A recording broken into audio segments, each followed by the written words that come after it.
Jangan main game Tio Town kalau nasib lu nggak mau kayak orang-orang. Oke, sebelumnya lu pasti udah nggak asing lagi kan denger nama game Tio Town. Game ini lagi rame-ramenya dibicarain di sosial media, mulai dari TikTok, Facebook, Instagram, sampai YouTube. Pokoknya ada di mana-mana. Padahal kalau dipikir-pikir, ini game lama banget. Rilis tahun 2015 dan dibuat sama developer bernama Blue Flower. Terus kenapa baru viral sekarang? Jawabannya bukan karena gamenya berubah, tapi karena kerendeman orang Indo maininnya. Indonesia perang, kau satu senjata sonorak dalam perbatasan negara. Rusia teko bum bum bum.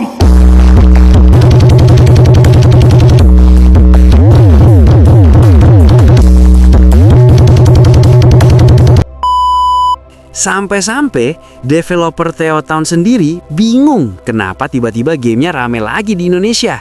Dan akhirnya mereka malah ngucapin terima kasih ke player Indonesia karena secara gak langsung bikin game ini hidup lagi. Bayangin, game yang udah hampir 10 tahun tiba-tiba naik lagi cuma gara-gara konten random orang-orang Indo. Mana? Nah ini ya. Ya, awas. Sampai mana sampai ya? Meteor. Boom. Meteor. Dan lucunya lagi, Tio Town ini sebenarnya nggak maksa lu buat jadi jahat. Lu bisa kok bikin kota yang adil, rapi, warganya bahagia. Tapi ya itu, susah, perlu mikir, perlu sabar, perlu ngorbanin duit. Dan kebanyakan orang pas dikasih pilihan malah milih jalan yang paling gampang. Naikin pajak, potong anggaran, abaikan protes, kota tetap jalan, game lanjut.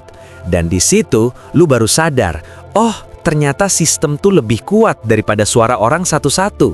Dan ini yang bikin Tio Town kerasa bukan sekedar game bangun kota.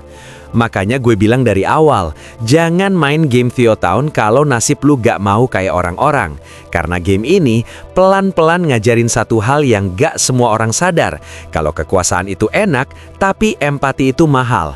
Dan yang pertama kali hilang pas lu di atas, biasanya empati. Dan ini gak cuma kejadian di game. Banyak orang yang awalnya niat baik, pengen bikin semua orang senang.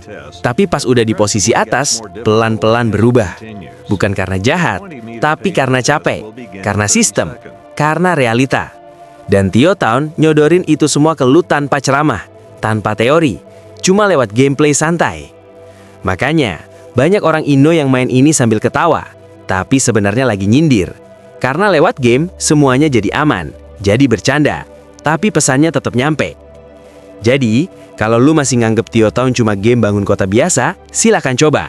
Tapi siap-siap aja, karena bisa jadi yang lu ketawain di game, itu sebenarnya gambaran dari kehidupan sehari-hari.